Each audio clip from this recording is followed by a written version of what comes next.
여러분들부터 한번 같이 인사하겠습니다. 보시면서 사랑합니다. 건강하십시오. 한번 그렇게 인사하면 좋겠습니다.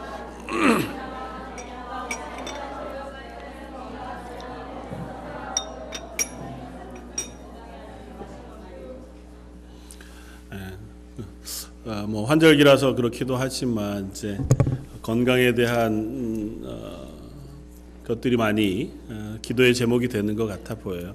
연로한 어르신들도 그렇고 또 우리가 예배 전에 기도했던 것처럼 또 뜻하지 않은 일들을 통해서도 우리가 어려움을 경험하게 되기도 하는 줄 압니다. 수술하고 회복 중이신 성도들도 많고 또 여러 가지로 하나님의 은혜를 구하면서 기도하는 가정들도 있는 줄 압니다. 그래서 하나님께서 그 모든 상황 속에서 또 가장 적절한 것으로 응답하시고 우리가 알지 못하는 방법으로 하나님의 뜻, 하나님의 일들을 행하실 줄 믿습니다. 사실은 하나님의 뜻 가운데서 우리가 그리스도인으로 살아가지만 하나님께서 행하시는 일들 그리고 계획하신 것들을 참 잘 알기가 어렵습니다. 그리고 그런 일들을 만날 때마다 맞아 하나님이 이 길을 인도하셨지 이렇게 고백하게 되기보다는 그 전에 하나님 왜 이 일을 이렇게 인도하실까? 도대체 하나님 뜻이 뭐지? 하나님 왜 우리를 이런 길로 남겨놓으시나? 하는 의문이 들 때가 훨씬 더 많은 것을 봅니다. 그러나 다는 아니어도 하나님이 하나님의 일들을 행하실 때 우리가 개인적으로 살아가는 삶의 모든 순간도 그렇긴 하겠지만 하나님의 일들을 행하실 때 또 하나님께서 하나님의 뜻을 우리에게 가르치실 때에는 가장 적절한 때에 뒤돌아보면 정확히 조금도 틀림없이 하나님께서 하나님의 뜻들을 우리에게 보이시고 깨닫게 하시고 우리와 하여금 그 길을 걷게 하시는 줄 믿습니다. 그래서 오늘 말씀을 살펴보면서 하나님께서 우리에게 행하시는 놀라운 일들 그리고 그 말씀의 놀라운 복음의 능력들을 우리 속에서 확인하고 또 우리도 고백할 수 있는 자리에 서면 좋겠다 생각이 되었습니다. 지난 수요일날 요즘 수요일 사도행전 말씀을 함께 나누고 있는데요. 성전 미문에 앉은 안진뱅이를 일으켜 세우고 또 그것으로 인하여 사람들이 몰려들어 베드로와 요한을 주목해 바라볼 때 베드로와 요한이 행한 설교를 통해서 말씀을 나누면서 은혜를 나누었습니다. 하나님께서 하나님을 선명히 드러내시고 그 구원을 우리에게 보여주실 때 때로는 그와 같은 놀라운 일들을 우리 속에 행하신다고 하는 사실들을 우리가 확인합니다. 그냥 우리 속에서 설명하고 납득되어지는 방식으로 하나님의 복음을 우리에게 설명하시기도 하고 깨닫게 하시기도 하지만 또 때로는 놀라운 일들 그것이 세상이 얘기하는 기적이라고 하는 부분이거나 아니면 우리가 기대하지 못한 어떤 일들이나 또 사건들을 통해서 우리 속에 하나님이 살아계시다고 하는 사실을 확인시켜 주시고 또 하나님의 구원의 복음이 무엇인가를 우리로 깨닫게 하시는 방법을 통해서 우리로 하여금 하나님의 자녀가 되게 하시고 한 걸음 더 나아가서 하나님의 사람으로 살아갈 수 있도록 우리에게 은혜 베푸시는 하나님이시라고 하는 사실들을 확인합니다. 여전히 그 하나님은 우리 속에도 지금 저와 여러분 가운데도 일하시는 하나님이신 줄 믿습니다. 나아가서 저와 여러분들 가운데에도 그 하나님의 뜻을 깨닫게 하시기 위해서 또 우리로 하여금 하나님의 말씀대로 살아가는 그리스도인 되게 하시기 위하여 저와 여러분들 속에서도 놀라운 일을 행하시는 하나님이신 줄 믿습니다. 그 일을 저와 여러분들 속에 경험하고 고백할 수 있는 저와 여러분들 되시기를 주님의 이름으로 축원을 드립니다.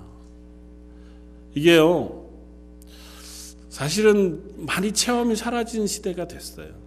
그리고 체험이라고 하는 것이 자주 내가 생각할 수 없던 기적, 나한테 이득이 되는 내가 생각하는 내 일에 해결되어지는 방식 속에 놀라운 어떤 경험으로 고백되어질 때가 있는데요.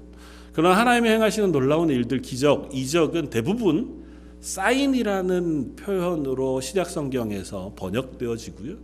그건 무엇을 위한 사인이냐면 하나님의 살아계심 혹은 그 복음을 우리에게 드러내주는 방식으로, 그것을 설명하는 방식으로 우리에게 전달되어지는 일이라고 하는 사실을 깨닫게 해주세요. 그러니까 하나님이 우리의 기적을 행하시거나 우리가 생각지 못했던 놀라운 일들을 만나게 하실 때에는 그걸 통해서 하나님을 보게 하신다는 거죠. 저 여러분들이 하나님을 조금 더 선명하게 바라볼 수 있고 그 하나님의 말씀과 하나님의 복음을 더 선명하게 깨달을 수 있는 자리에 설 수 있도록 그와 같은 은혜 베풀어 주시기를 주님의 이름으로 축원을 드립니다. 오늘 본문 말씀을 살펴보기 전에 하나님은 종종 하나님의 일들을 행하실 때 사람들로 하여금 놀라움 속에 빠지게 하시는 것들을 봅니다. 구약의 많은 믿음의 사람들이 하나님의 일들을 깨닫게 되어지는 그 순간 하나님께서 놀라운 일들을 그들 속에 행하셨던 때였던 것을 봅니다. 모세가 하나님의 부르심을 받았을 때 광야에서 불타는 가시떨기 나무를 보게 되었고 그 가운데 하나님의 부르심을 얻었습니다. 물론 모세의 기대와는 달랐죠. 모세가 젊었을 때 40대 혈기왕성한 때 하나님 앞에서 이 이스라엘을 구원해내리라고 하는 원대한 포부를 가지고 있었지만 하나님 그를 40년이나 더 광야 미디안에서 광야를 유리하게 하셨고 나이 80이 되어진 그때에야 하나님이 가지신 계획대로 그를 부르셔서 이스라엘 구원자로 그 인도자로 세우신 것을 봅니다. 모세는 그걸 기대한 건 아니었을 겁니다. 그러나 그 모세를 하나님의 뜻을 깨달아 알게 하시기 위해서 하나님은 놀라운 일들을 그에게 보이시고 그로 행하게 하시고 그로 확신하게 하셨습니다. 믿기는 모세를 통해서 행하신 애굽에서 10가지 재앙은 가장 먼저는 모세로 하여금 하나님을 믿게 하는 믿음의 도구였겠다 생각이 돼요. 모세로 하여금 이 일을 행하시는 하나님이 나를 통해서 이 이스라엘을 구원하시는 이 일을 행하실 것이라고 확신할 수 있는 그와 같은 경험도 되어졌으리라고 믿습니다. 모세뿐만이 아니라 하박국 선지자도 자기에게 임한 하나님의 말씀을 듣고 그가 심히 놀랐다고 그렇게 표현합니다. 무엇 때문에 놀랐냐 하면 하나님의 능력을 알았어요. 하박국은 선지자였으니까요. 그 하나님이 행하실 일들에 대하여 선포하는 말씀의 선포자이기도 했습니다. 그런데 한 가지 모르는 사실이 있었습니다. 하나님께서 이스라엘을 회복하게 하시기 위하여 그들을 징계하시던 도구로 이스라엘보다 더 악한 이방을 사용하실 것이라는 사실에 대해서는 전혀 알지 못했습니다. 왜냐하면 상식적이지 않거든요. 하나님이 이스라엘 징계하실 수 있어요. 죄를 고치시기 위하여 그것을 깨끗하게 하시기 위하여 이스라엘에게 말씀하시기도 하고 때로는 이스라엘에게 복을 주시거나 혹은 혼을 내시거나 하실 수 있어요. 그런데 왜 그 혼내시는 징계의 도구로 하나님 모르는 이방, 전혀 하나님을 섬기지 않고 우상 섬기는 그 더 악한 이방 민족을 들어서 이스라엘을 공격하게 하고 멸망시키는 도구로 쓰시자는 거죠. 알 수가 없었습니다. 그러나 결국에는 그 모든 일들을 통하여 하나님께서 이스라엘을 회복하시고 구원하실 것이라는 사실, 그 사실을 하박국 선지자가 깨닫게 되었고 그것으로 인해 하나님을 찬양하는 것으로 하박국 선지서는 끝이 납니다. 하나님의 일을 맡을 때 혹은 하나님의 일들을 들을 때에 성경에 많은 사람들은 그들의 생각과 다른 하나님의 뜻 때문에 놀랐고 하나님의 그 말씀들 때문에 놀랐습니다. 바울도 그러했고 아브라함도 그러했습니다. 오늘 본문의 베드로도 그러한 자리에 섭니다. 내 상식과 내 기대와 내가 가지고 있는 계획과 다른 하나님의 말씀을 듣습니다. 오늘 본문 말씀은 앞서 27절부터 연결되어지는 한 말씀 에피소드의 일부입니다. 27절에 보면 예수님께서 제자들과 함께 빌립보 가이사랴라고 하는 곳에 계셨다. 가이사랴라고 하는 지명이 이스라엘에 여러 군데 있는데요. 그 중에 한 군데 빌립보 가이사랴는 조금 더 북쪽에 있는 지역이에요. 빌립보 가이사랴라는 지역에서 제자들과 이야기를 하시면서 제자들에게 두 가지 사실을 묻습니다. 하나는 27절에 사람들이 나를 누구라고 하더냐고 하는 질문을 하나 하시고 29절에 보면 그러면 너희는 나를 누구라고 하느냐 하는 질문을 행하십니다. 그러니까 이 질문에 대답하는 이 베드로의 대답이 촉매가 되어서 또 이것이 예수님의 사역에 있어서 전환점이 되어지는 그런 사건으로 보여집니다. 예수님이 묻습니다. 야, 사람들은 날더러 무엇이라고 하더냐? 뭐라고 대답합니까? 사람들이 더러는 선지자라고도 하고 더러는 엘리야라고도 하고 더러는 세례 요한이라고도 부르는 것 같습니다. 이제 그 객관적인 사실이에요. 사람들이 예수님을 향해 이야기하는 뜬 소문들이 그러하다는 거죠. 그들의 입장에서 예수님은 그저 그냥 멀리서 들리는 소문의 실체 정도쯤 되는 거죠. 말씀을 전하시는 분이니 아마 선지자인가? 그렇게 생각했을 거고. 근데 선지자 치고는 기적을 많이 행하세요. 병자도 고치시고 귀신도 내쫓고 하시니까 야, 그러면 선지자 중에서 가장 능력이 있었던 엘리야인가? 그 정도쯤 되는 능력의 선지자인가? 또 이때는 이미 세례 요한이 복음을 선포하다가 헤롯에 의하여 죽임을 당한 이후였거든요. 그러니까 세례 요한이 다시 살아왔는가 뭐 하는 그런 흉흉한 소문 같은 이야기들도 들려집디다. 이제 제자들이 예수님에게 이야기하는 거예요. 제자들의 이 이야기에는 예수님의 실체가 없습니다.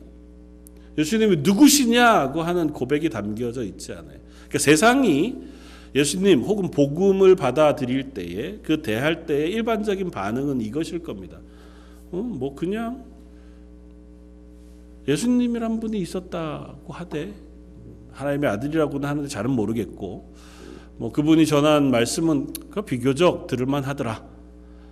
딴 건 모르겠는데 그분이 한 말씀 뭐 내가 다 지키고 안 지키고를 떠나서 좋은 말인 것 같기는 하더라. 그것이 세상의 반응이겠죠. 착하고 선한 사람인 것만은 분명한 것 같다. 더는 잘 모르겠어. 좀 되는 거죠. 예수님이 묻습니다. 너희는 나를 누구라고 하느냐? 야, 그건 좋다. 그건 세상의 사람들의 평가라고 치자. 니네는 나를 누구라고 하느냐? 여러분은 예수님을 누구라고 믿으십니까? 베드로의 고백처럼 주는 그리스도시요 살아계신 하나님의 아들이십니다. 오늘 본문에는 주는 그리스도십니다 라고 고백하지만 다른 또 동일한 본문에 보면 주는 그리스도시요 하나님의 아들이십니다 하고 하는 믿음의 고백을 해요. 예수님이 이 고백을 듣기를 원하시는 겁니다. 예수님이 그냥 다른 사람들이 보기에도 그냥 그랬던 것처럼 말씀 잘하는 그 율법을 잘 가르치는 선생님이거나 착하고 선한 분이거나 억울한 죽음을 당한 분이거나 아니면 어떤 그것이 아니고 나를 위하여 구원자로 오신 메시아 그리고 하나님의 아들이신 그 메시아다라고 하는 그 고백을 듣기를 원하신다는 거예요. 왜냐하면 그 고백이 있어야 그 고백 위에 예수 그리스도의 복음이 선포되어질 수 있습니다. 예수님이 하나님의 아들이시고 구원자라고 하는 고백 없이는 예수님의 죽으심이나 또 예수님의 십자가의 고난이 의미가 없어요. 선지자가 고난을 당합니다. 그게 나에게 무슨 의미가 있습니까? 우리 중에 하나님의 말씀을 잘 알아요. 그 말씀을 잘 따르는 그리고 정말 신실한 성도 혹은 뭐 믿음의 사람이 내 친구로 있어요. 그분이 고통을 당하고 그분이 죽임을 당했어요. 그게 나에게 무슨 영향이 있습니까? 안타깝죠.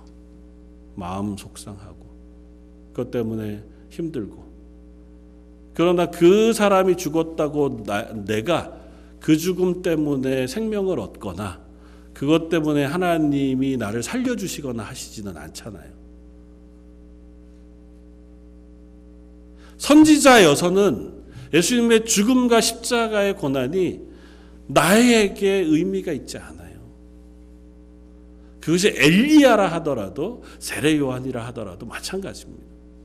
근데 이분이 하나님의 아들이시자 나를 위하여 오신 메시아가 되는 순간 그 하나님의 아들 그리스도로 고백되는 순간 그분의 고난과 죽음은 나와 연관이 있게 돼요. 왜냐하면 나를 위하여 고난당하시고 나 때문에 죽으시고 나를 대표해서 죽음에서 부활하신 것이니 그 예수님의 죽으심과 부활이 나에게 직접적으로 내 구원의 설명이 되자 나의 구원의 증거가 되어지기 때문에 그래요. 그래서 베드로가 고백한 이 고백을 받으시고 비로소 예수님께서 말씀합니다. 31절 인자가 많은 고난을 받고 장로들과 대제사장들과 서기관들에게 버림받아 죽임을 당하고 사흘 만에 살아나야 할 것을 비로소 그들에게 가르치셨다. 그렇습니다. 예수님의 고난, 죽으심, 부활에 대해서 비로소 가르치시기 시작합니다. 이 일이 우리에게 의미가 있기 위해서는 먼저는 예수 그리스도가 구주시며 메시아이시고 나의 생명을 위하여 오신 구원자 하나님의 아들이시라고 하는 믿음의 고백이 있어야 한다는 것입니다. 그런데 이 고백을 아무나 하지 못합니다. 우리가 잘 깨달아서 잘 차근차근 이해해 보니 예수님은 메시아시고 예수님은 구원자시더라. 그런 결론에 이르기가 어렵습니다. 누가복음 4장에 보면 예수님이 고향에 가셔서 말씀을 선포하시던 장면이 기록됩니다. 물론 다른 마태, 마가 복음에도 동일하게 기록됩니다만 예수님께서 회당에서 말씀을 전하시고 나자 그 동네 사람들이 이야기합니다. 뭐라고 얘기합니까? 야, 이 사람은 요셉의 아들이 아니냐? 그 형제들이나 그의 부모가 우리 중에 있지 아니하냐? 그렇게 얘기합니다. 말인즉슨 뭡니까? 이야, 참 우리가 잘 아는데 웬일이냐? 말을 참 잘 가르치는구나. 에서 끝나요. 그 말씀을 듣고 이 말씀이 우리를 향한 말씀이구나로 나아가지 않고 내가 잘 아는 사람인데 네가 어떻게 그런 얘기를 다 할 수 있지? 네가 이 말씀을 그렇게 잘 가르칠 수 있단 말이야? 왜요? 예수님이 익숙해요. 예수님을 잘 알거든요. 하나님의 아들로 그리스도로 아는 것이 아니고 그냥 내 삶 속에 만났던 우리 동네 살던 누구로 익숙하게 알아요. 그러니까 익숙하게 아는 그분이 선포하는 말씀과 메시지가 내 귀에 들어오지 않아요. 이상한데? 야, 그런 말도 할 줄 알아? 언제 배웠대? 그 정도쯤인 거죠. 저와 여러분들이 하나님의 말씀을 들을 때는 어떻습니까? 저와 여러분들이 하나님의 말씀을 듣고 예수 그리스도의 말씀을 우리가 묵상할 때에 주는 그리스도시요 살아계신 하나님의 아들이십니다. 나의 구원자 되시는 그 하나님이 내게 선포하시는 말씀으로 들려지십니까? 아니면 내가 어려서부터 교회를 다 다녀서 그 말씀은 잘 알지. 그건 대충 무슨 말씀 하시려는지 본문만 딱 보면 교회 와서 주보를 일단 딱 봐서 본문이 뭔지 딱 보고 오늘 또 목사님 이런 얘기 하시겠구나. 은혜는 되겠다. 나도 옛날에 이 말씀 가지고 은혜를 많이 받았었는데 그러십니까? 우리 말씀을 잘 알아요. 어려서부터 들으신 분들도 물론 이제 늦지막히 예수 그리스도를 알게 되어서 늘 감사함으로 말씀을 대하시는 분들도 있겠지만 우리가 말씀을 들을 때에 하나님의 말씀으로 하나님이 나를 구원하신 구원의 말씀으로 선포하신 말씀인 줄 알고 귀담아 듣고 그것에 놀라십니까? 아니면 늘 익숙한 말씀이어서 목사님 오늘은 또 비교적 또 말씀을 잘 하시네. 나하고 다른데? 예전에 내가 정말 이 말씀을 은혜롭게 들었는데 목사님 그렇게 설교하시면 안 되는데 좀 다른 거 아닌가? 여러분이 그렇다는 게 아니고요. 저도 가끔 그럴 때가 있거든요. 저 목살에서 다른 분의 설교를 들을 때가 많지는 않지만 늘 조심합니다. 왜냐하면 제가 그 본문을 가지고 설교한 적이 있잖아요. 그 본문을 제가 깊이 같이 묵상해 본 적이 있잖아요. 그러니까 말씀을 들을 때마다 그것을 내려놓고 듣기 위해서 꽤 애써야 할 때가 참 많이 있습니다. 우리는 연약한 존재거든요. 익숙합니다. 익숙한 순간 그 말씀으로부터 주어지는 그 놀라운 은혜들을 놓치기가 십상입니다. 저와 여러분들에게 하나님의 말씀 그것이 놀라운 은혜로 들려지게 되어지길 원합니다. 들을 때마다 묵상할 때마다 그것이 나를 향하신 하나님의 복음의 말씀이 되어지면 좋겠습니다. 왜냐하면 그 말씀은 그 말씀 속에서 선명하게 하나님을 드러내고 예수 그리스도의 구주 되심을 드러내기 때문에 그래요. 말씀이 하나님을 드러내는 순간 우리는 그 하나님을 보게 되는 순간 그것으로 인하여 놀라고 기뻐하고 감사하지 않을 수 없습니다. 내 인생을 향하여 하나님 하고 계신 말씀을 듣는데요. 아무리 매번 들어도 그래도 그분이 나를 향하여 이와 같은 계획과 이와 같은 뜻을 가지시고 말씀하고 계신 그 말씀을 들을 때에 그것이 우리 마음에 남고 그것이 기쁨이 되고 감사가 될 수밖에 없다고 생각이 돼요. 하나님의 말씀이잖아요. 부모가 나를 붙잡고 만날 때마다 야, 너 왜 이렇게 예쁘니 그렇게만 해줘도 거짓말인 줄 알아도 기분이 좋잖아요. 나만 보면 예쁘다 그러고 야, 넌 착하다 그러고 난 널 사랑한다고 그래줘도 그것이 늘 반복되어지는 말이긴 해도 우리 속에 남아서 그것이 기쁨이 되거든요.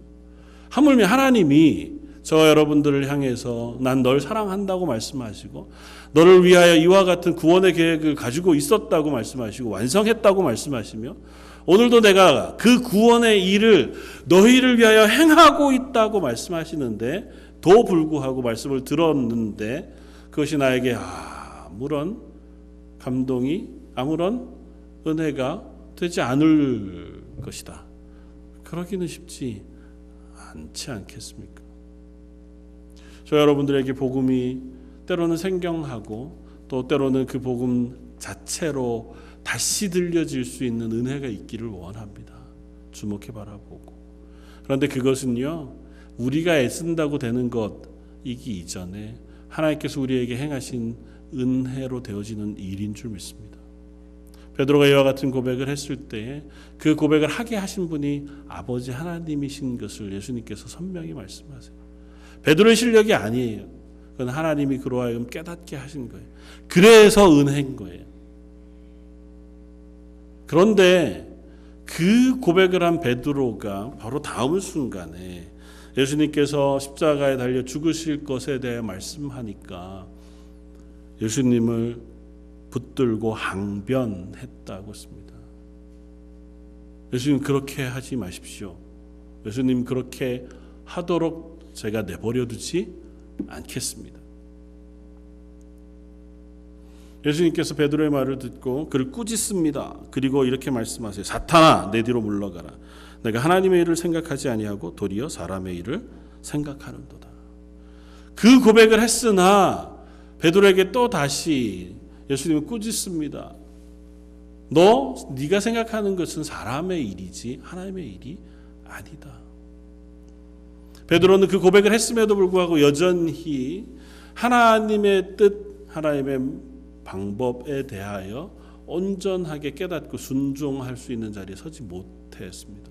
그것이 우리의 모습인 그리스도인이지만 하나님의 행하신 구원의 얘기, 구원의 길들을 봄에도 불구하고 그게 다 받아들여지고 순종되지 않고 때로는 하나님 그거 말고 이렇게 하시는 것이 더 맞지 않겠습니까? 우리가 그렇게 얘기할 때가 있는 거죠. 물론 하나님의 구원의 계획 거기까지 가지 않고 내 삶을 돌아보면 자주 그런 얘기 하잖아요. 하나님 왜 우리를 이렇게 놔두십니까? 하나님 도대체 하나님 뜻이 뭡니까? 하나님 우리를 향하신 우리 가정을 향한 아니면 나를 향한 하나님의 계획이 뭔지 알고 싶습니다. 그게 궁금한 게 아니고 원망스러운 것일 때가 많잖아요. 하나님의 뜻이 도대체 뭘까요? 그 이유는 뭐냐면 내가 생각한 뜻과 다르다는 거예요. 그렇지 않나요? 내가 기대한 건 이건데 내가 하나님의 자녀가 되고 하나님의 말씀을 듣고 이 땅 가운데 그리스도인으로 잘 살아 하나님의 영광을 돌리고 하나님 앞에서 하나님의 멋진 교회가 되는 것은 이런 계획인데 왜 하나님 그게 안 되게 하시느냐는 거죠. 베드로가 생각하기에 예수님이 고난을 당하시고 십자가에 달려 죽으시는 것 그건 있을 수 없는 일이에요. 하나님의 뜻이 이 땅에 이루어지고 이 나라가 하나님의 나라로 회복되어지기 위해서는 예수님이 고난당하시고 죽는 일이 일어나서는 절대 안 돼요. 심지어 그게 예수님이 하신 말씀이라고 해도 아니요, 그럴 수 없습니다. 제 생각은 다릅니다. 제가 그걸 못하도록 막을 겁니다.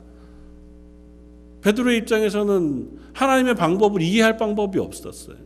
예수님의 십자가의 죽으심이 온 인류를 향하신 구원의 죽으심이라는 사실을 깨달을 수 없었습니다. 왜냐하면 하나님의 방법을 우리가 이해한다는 거 불가능하잖아요. 그 베드로의 반응이 그거였던 것처럼 저와 여러분들도 하나님의 말씀을 들을 때, 하나님의 말씀을 대할 때마다 어쩌면 그런 반응을 하고 있는 것인지 모릅니다. 하나님 뜻이 도대체 뭡니까? 하나님 어떻게 살아야 하죠? 그리스도인으로 산다는 건 뭘까요? 이렇게 질문할 때마다 우리는 내 생각, 내가 가진 계획, 내가 가진 방향을 놓고 하나님에게 질문하니까 답이 안 나와요. 예수님은 말씀하십니다. 인자가 많은 고난을 받고 장로들과 대제사장들과 서기관들에게 버림받아 죽임을 당하고 사흘 만에 살아나야 할 것이라고요. 여기에 중요한 단어가 하나 있는데 필연적으로 이 일이 일어나야 할 것이라고 하는 must입니다. 그냥 이게 일어나도 되고 그렇지 않아도 되는 게 아니에요. 예수님은 우리를 위하여 고난을 당하셔야만 해요.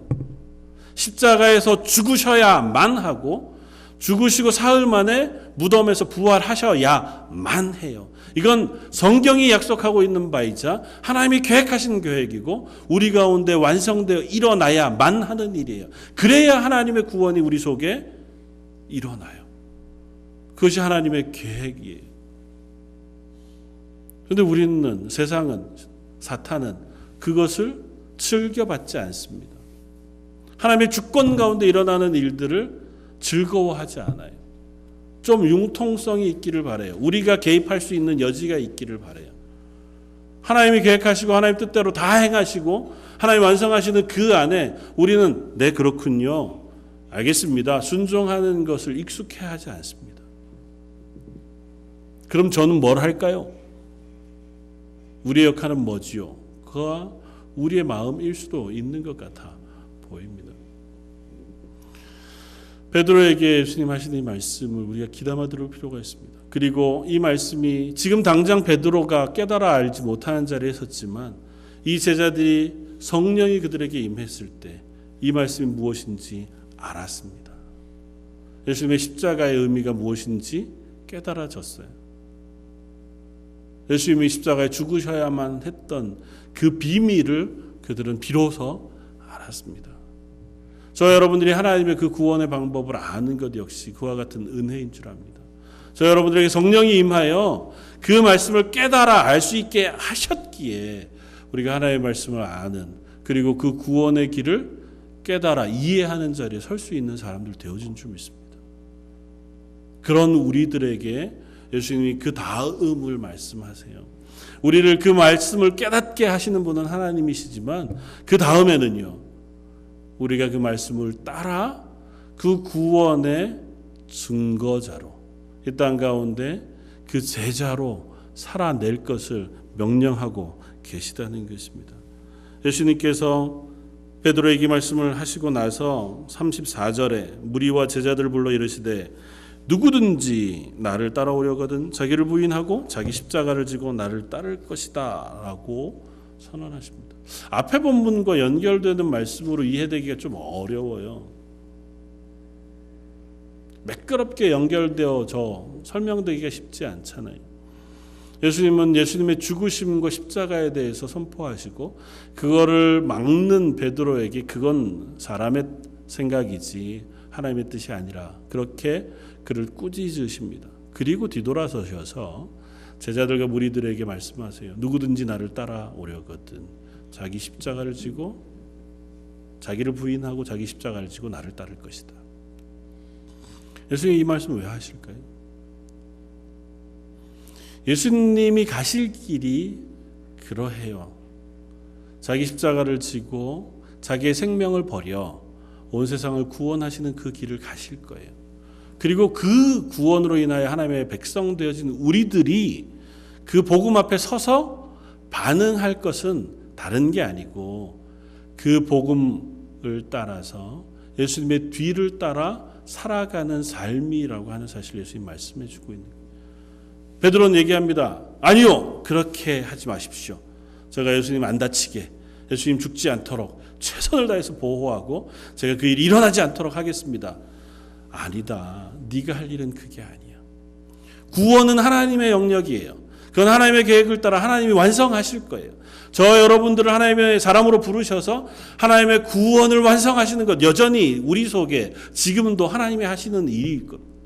저 여러분들을 기필코 하나님의 사람으로 만드시고 하나님의 구원받은 백성으로 만드셔서 하나님의 나라까지 인도하실 것, 그것은 하나님이 우리 가운데 하실 일이에요. 제가 그 중에 뭐를 좀 감당할까요? 아니요. 우리가 할 일은 없어요. 그러나 하나님 우리에게 맡기신 것이 있습니다. 구원은 내가 할 터이니 너는 구원받은 그리스도인으로 이 땅을 살자는 것입니다. 제자들에게 말씀합니다.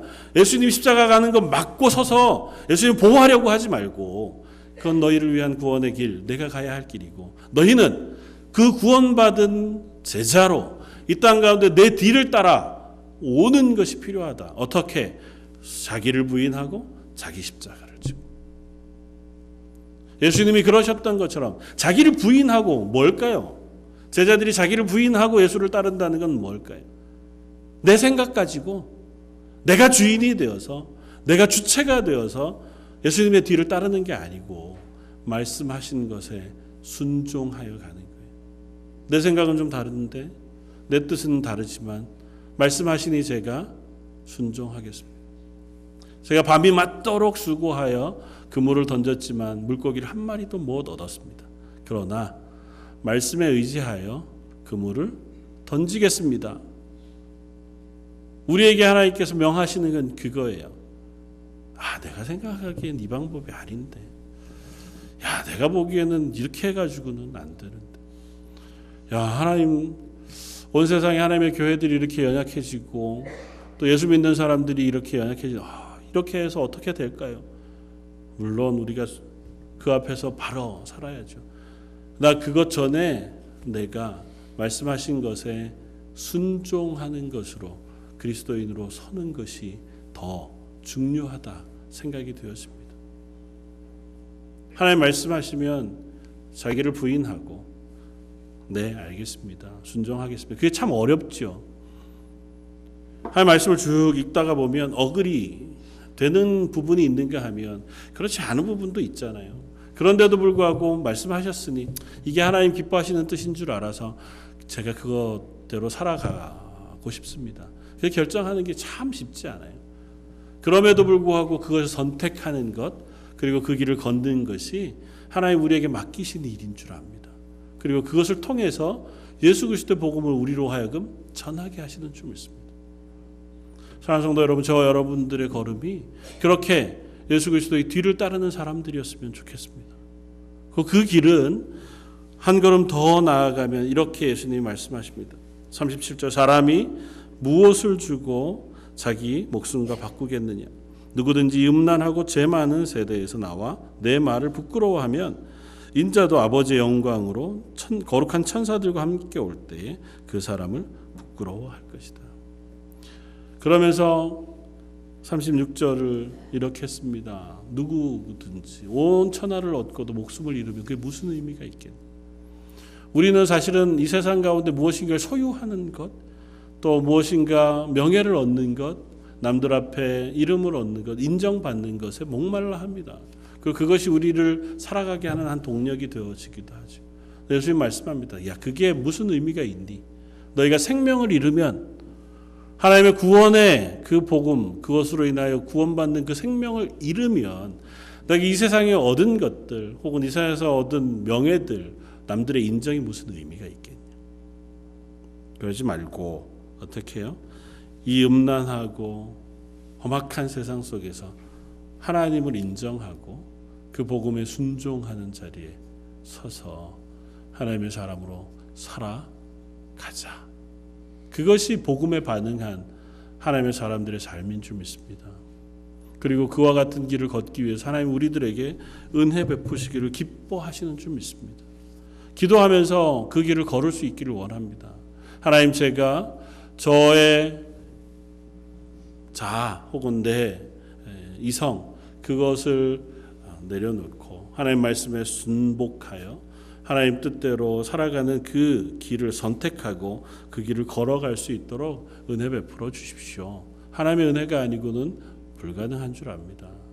그냥 억지로라도 하나님, 제가 하나님이 기뻐하시는 쪽을 선택할 수 있게 해주십시오. 그리고 그것을 통해서 내가 그리스도인인 것을 드러낼 수 있게 해주십시오. 그것이 구원받은 그리스도인의 삶인 줄 믿습니다. 예수님의 복음은 그런 의미에서 우리로 하여금 그 길로 인도하게 하는 힘이 있는 줄 믿습니다. 우리가 때로는 지체할 때에 혹은 우리가 그 길을 잘 걷지 못하고 있을 때에 하나님 우리로 하여금 아니야, 네가 가는 길이 맞아 말씀해 주시면서 하나님 되심을 우리에게 선포하시고 보여주시는 분이신 줄 믿습니다. 베드로와 요한이 성전 미문에 앉아있는 그 걷지 못하는 이에게 기적을 행하여 일으켜 세우게 하셨을 때 그것을 통하여 하나님 그들에게 말씀하시는 건 다른 게 아니었습니다. 예수 그리스도의 이름을 증거하고 그 복음을 따라 사는 삶, 그걸 하나님이 기뻐하신다. 그리고 그 일 가운데 하나님께서 은혜와 능력을 부어주실 것이라고 하는 확신을 그 사건을 통해서 경험하게 한 거지, 이야 나한테 이런 능력이 있구나, 그걸 경험하게 하거나 사람들로 하여금 이 베드로와 요한을 각광받게 하기 위해 그 일을 행하신 건 아니잖아요. 저 여러분들이 하나님을 확신하고자 할 때, 하나님의 사람으로 살아가는 그 고백 속에 그 길을 힘있게 걷고자 할 때 하나님은 우리가 기대하지 않은 놀라운 일들을 우리 속에 행하실 줄 믿습니다. 그걸 통해서 하나님 보게 하시고 예수 그리스도를 믿게 하시고 그 그리스도를 따르게 하실 줄 믿습니다. 기대하면서 하나님, 저희 가운데 하나님의 일을 행하십시오. 저희 교회 가운데 우리가 실망하고 우리가 다 온전히 걷지 못하는 그 길 속에 있을 때 하나님 특별한 은혜를 베풀어 주셔서 특별한 일들을 통하여 하나님 되신 것, 예수 그리스도의 십자가의 구원을 다시 한번 깨닫고 따를 수 있는 믿음의 길을 가게 해 주십시오. 기도하는 저 여러분들 되시기를 주님의 이름으로 축원을 드립니다. 다시 한번 기도하겠습니다. 하나님, 저희가 하나님을 믿는다고 하는 것, 예수 그리스도의 십자가로 인하여 구원받았다는 사실을 붙잡는다고 하는 것이 저의 실력과 힘으로 되는 것이 아닌 것을 고백합니다. 그러나 하나님께서 저에게 그 말씀을 깨달을 수 있게 해주시고 또 믿음으로 붙잡을 수 있게 해주셨으니 감사합니다. 갈수록 희미해져가는 저의 믿음의 고백, 또 저희들의 삶을 살아가다가 보니 하나님의 뜻이 무엇일까, 그것을 따르기보다 내가 생각하고 계획한 길을 따라 살아가기가 더 쉬운 저희들이지만 하나님 또 말씀해 주시고 또 은혜 베풀어 주셔서 하나님이 하나님 되시다고 하는 사실과 그 하나님의 구원의 길에 저희를 부르셨다는 사실을 다시 한번 확인하고 담대하게 그 길을 걸어갈 수 있는 하나님의 사람들 되게 하여 주옵소서. 오늘 말씀 예수님 이름으로 기도드립니다. 아멘. 찬송 260장을 함께 찬양